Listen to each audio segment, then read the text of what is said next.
ناظرین کرام، اگلا رکوع ہے سورۃ البقرہ کا رکوع نمبر 23۔ ماہ رمضان المبارک، قرآن پاک میں یہ رکوع بڑا اہم ہے۔ ماہ رمضان، اس کے فرض روزے اور رمضان کے بارے میں جو کچھ قرآن پاک میں آیا وہ اسی ایک رکوع میں ہے۔ نماز ہے، زکوٰۃ ہے، حج ہے، عمرہ، دیگر مقامات پر بار بار ذکر آتا ہے، لیکن ماہ رمضان، اس کے فرض روزے اور رمضان سے متعلقہ امور، ان سب کا بیان اسی ایک مقام پر 23 رکوع میں آیا ہے۔ ارشاد ہوا، یا ایھا الذین آمنوا کتب علیکم الصیام کما کتب علی الذین من قبلکم لعلکم تتقون، اے ایمان والو، تم پر روزہ رکھنا فرض کیا گیا جیسے کہ تم سے پچھلے لوگوں پر فرض کیا گیا تھا تاکہ تم متقی بن سکو۔ نیا حکم نہیں، پہلے بھی لوگوں کو یہ حکم دیا، اب تمہیں بھی دیا جا رہا ہے۔ ہمارے لیے اللہ نے آسانی فرمائی، سحری بھی ہے۔ یہود کے روزے میں سحری نہیں ہوتی تھی، وہ مشقت والا معاملہ تھا، تو کوئی نیا معاملہ نہیں۔ مقصد کیا ہے؟ تم میں تقوی پیدا ہو۔ روزے کی حالت میں حلال کو چھوڑ دیتے ہیں، کھانا پینا زوجین کا تعلق چھوڑ دیتے ہیں، بھائی حرام کو چھوڑو۔ اب پورے وجود کا بھی روزہ ہے اور پوری زندگی کا بھی روزہ ہے۔ اس روزے میں حلال چھوڑ رہے ہو، پوری زندگی کے روزے کی تیاری کرائی جا رہی ہے۔ پوری زندگی کا روزہ کیا ہے؟ گناہوں کو چھوڑ دینا۔ حدیث میں آئے کہ روزہ رکھ کر بھی جھوٹ بولنا، جھوٹی باتوں پر عمل کرنا ترک نہ کیا کسی نے، اللہ کو ایسے شخص کے بھوکے اور پیاسے رہنے کی کوئی حاجت نہیں۔ اللہ یہ تقوی کی کیفیت ہم سب کو عطا فرمائے۔ ایام معدودات، گنتی کے چند دن ہیں۔ ایک رائے کہ اول شروع میں جب روزے کا حکم آیا تو ہر مہینے کے 3 روزے فرض کیے گئے اور محرم کی 10 تاریخ کا روزہ بھی فرض کے درجے میں تھا۔ رمضان کے روزوں کا بیان اگلی آیت میں آئے گا، آیت نمبر 185 میں۔ تو اول گنتی کے چند دنوں کا معاملہ تھا۔ فرمایا کہ ایام معدودات، گنتی کے چند دن ہیں۔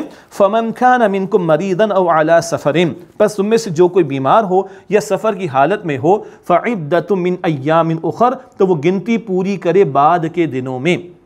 وعلی الذین یطیقونہ فدیۃ طعام مسکین، اور وہ کہ جو طاقت رکھتے ہیں مگر اس کے باوجود وہ روزہ نہیں رکھتے تو ان کے ذمے ہے ایک مسکین کو کھانا کھلانے کا فدیہ دیں۔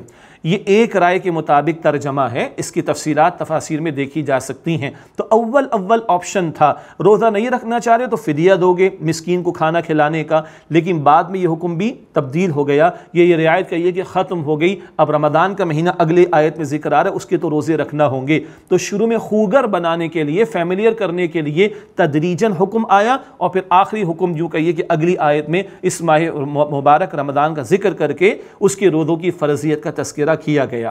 بہرحال کچھ احکامات ہیں جن کی تفصیلات زیادہ ہیں، اور یہ دورے ترجمہ قرآن میں زیادہ تفصیل کا موقع نہیں، بس ہم چاہتے ہیں کہ ذہن میں کوئی بنیادی بات بیٹھ جائے ان مقامات کے حوالے سے، اور پھر اللہ ہمیں شوق دے کہ پورا سال رمضان شریف کے بعد بھی قرآن پاک کا مطالعہ کریں اور خود بھی تشریح و تفاسیر کا مطالعہ کریں، تو اور تفصیلات بھی ہمارے آپ کے سامنے آئیں گے۔ مجھے اندازہ ہے وقت کی محدودیت ہے، ہمیں کنٹرول روم سے بھی کہا جاتا ہے ٹائم ختم ہونے والا ہے، بریک آنے والی ہے، اس سب کا خیال رکھتے ہوئے ترجمے کو آسان کرنا، تشریح کو مختصر کرنا، اور لمیٹڈ وقت میں رمضان شریف میں اس کی تکمیل بھی کرنی ہے، تو آپ ہمیں اس کا مارجن دیں گے، اور ہم یہ توقع رکھیں گے اور دعا کریں گے کہ رمضان کے بعد ہم تفصیل سے قرآن پاک کا مطالعہ کریں۔ تو مزید تفصیلات تفاسیر میں دیکھیے گا انشاءاللہ۔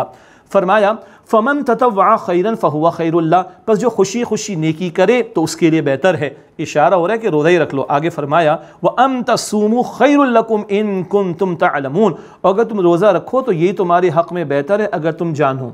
ابھی تو تمہیں ریلیکسیشن دی جا رہی ہے، شروع کی بات، اب ہمارے لیے نہیں، شروع کی دور کی بات، جب شریعت کے احکامات آ رہے تھے، گریجولی آ رہے تھے، اس وقت بھی کہا روزہ رکھو تو یہی تمہارے حق میں بہتر ہے اگر تم جانو۔ اب ماہ رمضان کا ذکر، شہر رمضان الذی انزل فیہ القرآن، رمضان کا مہینہ وہ ہے جس میں قرآن حکیم نازل کیا گیا۔ رمضان کا لفظ بھی بڑا پیارا، اس کا عربی اسلوب کے اعتبار سے ترجمہ یہ بنتا ہے، لٹرل میننگ، بنیادی مفہوم بنتا ہے جلا دینے والا۔ کیا مطلب؟ یہ وہ مہینہ جو بندہ مومن کے گناہوں کو جلا دے گا۔ اللہ اکبر، ہمارے گناہوں کی معافی کا مہینہ، سبحان اللہ۔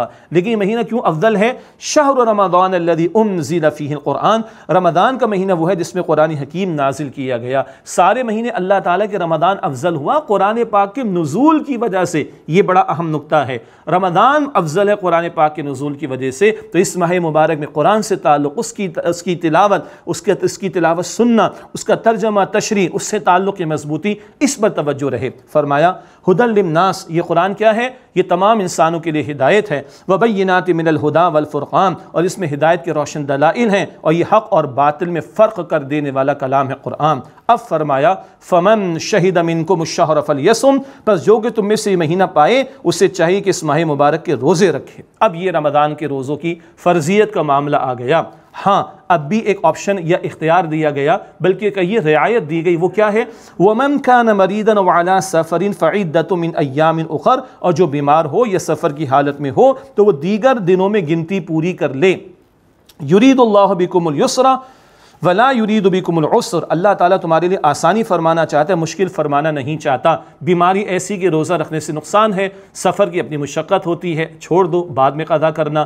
ایسا بوڑھا کہ اب وہ انتہائی بوڑھا ہو گیا، یا ایسا دائمی مریض کے علاج ہمیشہ چلتا رہے گا، ان کے لیے گنجائش ہے کہ وہ روزے چھوڑ دیں اور وہ فدیہ ادا کریں گے۔ لیکن جو بیمار ہے سفر کی حالت میں، بیماری سے ریکور ہو جائے گا، سفر ختم ہو جائے گا، بعد میں قضا کرنی ہوگی۔ خواتین کے مخصوص ایام اور مخصوص معاملات ہیں، ان کی وجہ سے ان کو چھوڑنے ہوں گے روزے، اور بعد میں ان کو بھی قضا کرنی ہوگی۔ باقی تفصیلی احکامات الحمدللہ بہت سے علماء بیان فرماتے ہیں، سیکھنا چاہیے، عمل کرنا چاہیے۔ اصل بات کیا آئی؟ دیگر دنوں میں گنتی پوری کر لینا، ایک تو یہ بات آئی، اور فرمایا کہ دیکھو اللہ آسانی فرمانا چاہتا ہے، مشکل فرمانا نہیں چاہتا۔ بھائی پورے سال کے 12 مہینے کے روزے فرض نہیں ہوئے، 1 مہینے کے روزے فرض ہوئے، وہ بھی صبح صادق سے لے کے غروب آفتاب تک، ٹھیک ہے، اور اس میں بھی اللہ تعالیٰ نے آسانی عطا فرما دی۔ آگے فرمایا وَلِتُكْمِلُوا الْعِدَّةَ وَلِتُكَبِّرُوا اللَّهَ عَلَىٰ مَا هَدَاكُمْ، اور تاکہ تم گنتی پوری کر لو، جس کے رہ گئے وہ بعد میں قضا کر کے گنتی پوری کریں، اور تاکہ تم اللہ کی بڑائی بیان کرو اس ہدایت پر جو اللہ نے تمہیں عطا فرمائی، وَلَعَلَّكُمْ تَشْكُرُونَ، اور تاکہ تم شکر ادا کرو۔ قرآن جیسی عظیم نعمت تمہیں ملی ہے نا، اس پر شکرانے کے لیے قرآن کہہ رہا ہے کہ روزے رکھو۔ اللہ اکبر، اتنی عظیم نعمت ہے کہ اس کے شکرانے کے لیے روزے رکھوائے جا رہے ہیں۔ اور رات کا قیام کس لیے، جس کو ہم تراویح کہتے ہیں، اسی قرآن کا سننا سنانا۔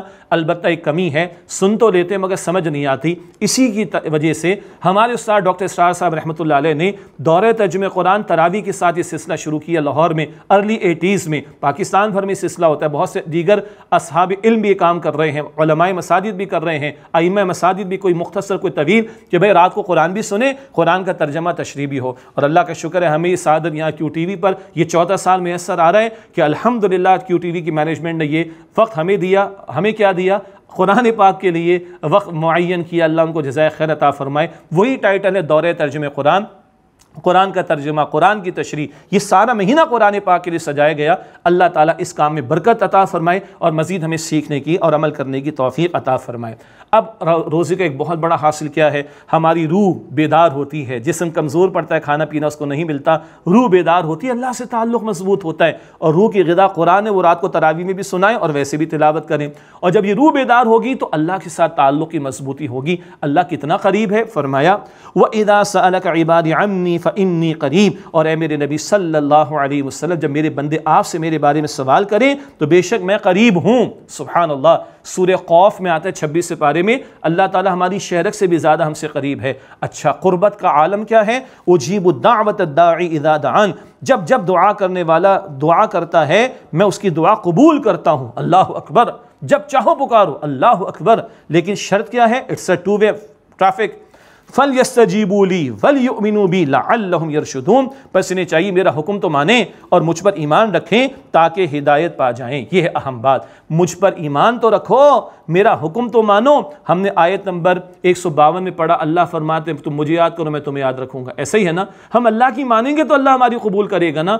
رشوتیں ہیں، سود خوری ہے، وراثت کے احکامات میں گڑبڑ ہے، بے حیائی بے پردگی ہے، نمازوں کو ضائع کرنا، زکوٰۃ میں ڈنڈی مارنا، جھوٹ ہے، ملاوٹ ہے، قبضے ہیں، نہ جانے کیا کچھ ہے، ان سب کے ساتھ ہم چاہتے ہیں کہ اللہ ہماری دعائیں قبول کرے گا۔ How come? اللہ کہتا ہے تو میری تو مانو، مجھ پر ایمان تو رکھو، لعلہم یرشدون، تاکہ وہ ہدایت پائیں۔ حاصل تو روزے کا ہے، حدیث میں آتا ہے الصوم لی وانا اجزا بہ، بخاری شریف کی روایت، اللہ فرماتے بے روزہ میرے لیے ہے، میں ہی اس کا بدلہ ہوں، اللہ ہی بندے کو مل جائے گا۔ اللہ اکبر کبیرہ، اور قرب کا عالم کا جب چاہو مجھے پکارو، لیکن میرا حکم مانو تو میں تمہاری دعائیں قبول کروں گا۔ 2-3 مسائل کا بیان اگلی آیت میں ماہ رمضان سے متعلق، روزوں سے متعلق فرمایا احل لکم لیلۃ الصیام الرفث الی نسائکم، تمہارے لیے حلال کر دیا گیا ہے روزے کی راتوں میں اپنی بیویوں کے پاس جانا، مراد ان سے صحبت اختیار کرنا۔ یہود کو منع تھا، اس امت کے لیے گنجائش ہے، روزے کی رات میں تعلق زوجین حلال، روزے کی حالت میں تعلق منع۔ ہن لباس لکم انتم لباس لہم، وہ بیویاں تم مردوں کے لیے لباس اور تم مرد ان بیویوں کے لیے لباس ہو۔ سبحان اللہ، شوہر اور بیوی کے قرب کے لیے اس سے زیادہ بہتر اور پیارا کوئی لفظ نہیں ہو سکتا۔ اب یہ لباس کیا ہے؟ وجود سے قریب ترین، راحت دینے والا، زینت کا اظہار کرنے والا اور انسان کے عیوب پر پردہ ڈالنے والا، جسم سے بالکل جڑا ہوا، اتنا قرب اللہ شوہر اور بیوی میں دیکھنا چاہتا ہے۔ شیطان ہمیں لڑانا چاہتا ہے، اور شیطان کے ایجنٹ یاد آیا وہ سلیمان علیہ السلام کے دور میں کیا سیکھا؟ جادو ٹونا، شوہر بیوی میں جدائی ڈالنا۔ شیطان لڑانا چاہتا ہے، رحمان جوڑنا چاہتا ہے، اور اس جوڑ کی انتہا کا بیان لفظ لباس میں آیا ہے۔ ہن لباس لکم وانتم لباس لہن، وہ بیویاں تم مردوں کے لیے لباس اور تم شوہر ان بیویوں کے لیے لباس ہو۔ علیم اللہ انکم کنتم تختانون انفسکم، اللہ کے علم میں ہے کہ تم کچھ اپنے آپ سے خیانت کا معاملہ کر رہے تھے۔ فتاب علیکم وعفا عنکم، بس اللہ نے تم پر نظر کرم فرمائی اور تمہیں معاف فرما دیا۔ ایک شک تھا کہ یہود کے ہاں تو تعلق حلال نہیں تھا، پتہ نہیں ہمارے لیے حلال ہے کہ نہیں، بعض صحابہ کو اس حوالے سے تھوڑی سی پریشانی تھی، اللہ تعالیٰ نے وضاحت فرما دی، اللہ نے معاف فرمایا۔ روزے کی رات میں تعلق قائم کرنا جائز، روزے کی حالت میں منع۔ فالآن باشروہن، پس تم ان سے صحبت اختیار کرو، وابتغوا ما کتب اللہ لکم، اور جو اللہ نے تمہارے لیے طے فرما دی اس کو طلب کرو، مراد اولاد کا حصول۔ اولاد کا حصول مطلوب ہے، نکاح کا ایک بڑا مقصد جہاں زوجین کی تسکین ہے وہاں اولاد کا حصول بھی۔ ہمیں سکھایا جا رہا ہے بچے دو ہی اچھے، اور ایک کے بعد ابھی نہیں، دو کے بعد کبھی نہیں۔ انا للہ و انا الیہ راجعون، اور محمد مصطفیٰ احمد مجتبیٰ صلی اللہ علیہ وسلم فرماتے ہیں میں اپنے اس امتی پر قیامت کے دن فخر کروں گا جس کے ذریعے میرے رب نے میری امت میں اضافہ کیا ہوگا۔ اب بتائیے لوگوں کی مانیں اور اپنا نقصان کریں یا محمد مصطفیٰ کی مان کر صلی اللہ علیہ وسلم ان کی شفاعت کے مستحق بننے کی کوشش کرے۔ وَابْتَغُوا مَا كَتَبَ اللَّهُ لَكُمْ، اور جو اللہ تعالیٰ نے تمہارے لیے طے فرما دی اس کو طلب کرو، انہیں اولاد کا حصول۔ وَكُلُوا وَاشْرَبُوا حَتَّى يَتَبَيَّنَ لَكُمُ الْخَيْطُ الْأَبْيَضُ مِنَ الْخَيْطِ الْأَسْوَدِ مِنَ الْفَجْرِ، اور کھاؤ اور پیو یہاں تک کہ تمہارے لیے فجر کی سفید دھاری رات کی سیاہ دھاری سے واضح ہو جائے، مراد صبح صادق ہو جائے، اس سے پہلے پہلے تک کھانے کا معاملہ۔ السحور برکہ، حدیث شریف میں کہ سحری میں برکت ہے، سحری ضرور کیا کرو، چاہے کچھ گھوٹی کیوں نہ ہو، ضرور بندہ اس کا اہتمام کرے۔ صبح صادق ہو گئی، اب یہ روزہ شروع ہو گیا اور کھانا پینا بند۔ ثم اتموا الصیام الی اللیل، معاف کیجیے گا، پھر تم رات تک روزے کو پورا کرو۔ رات سے مراد غروب آفتاب کا ہو جانا، اور حدیث مبارک میں ہے جیسے وقت ہو جائے افطار کر لینی چاہیے۔ وَلَا تُبَاشِرُوهُنَّ وَأَنْتُمْ عَاكِفُونَ فِي الْمَسَاجِدِ، اور تم ان بیویوں سے صحبت اختیار نہ کرنا، تعلق قائم نہ کرنا جبکہ تم مساجد میں اعتکاف کرنے والے ہو۔ روزے کی حالت میں تو منع، لیکن روزے کی رات میں تعلق قائم کرنا حلال، مگر جب اعتکاف میں ہو، یہاں مساجد کا ذکر بھی آیا، تو اب اعتکاف کی حالت میں ہو تو رات میں بھی تعلق قائم کرنا جائز نہیں۔ یہ ماہ رمضان سے متعلق تمام باتیں اس مقام پر ایک ہی رکوع میں آ رہی ہیں۔ تلک حدود اللہ فلا تقربوها، یہ اللہ تعالیٰ کی حدود ہیں، ان کے قریب بھی نہ جاؤ۔ انگلش میں کہتے ہیں نا keep at a safe distance, آج کے سوشل ڈسٹینسنگ سمجھ میں آتی ہے۔ اللہ کہتے ہیں میری حدود ہیں، دور دور رہنا، قریب جاؤ گے تو مبتلا ہو جاؤ کہیں اس کے اندر۔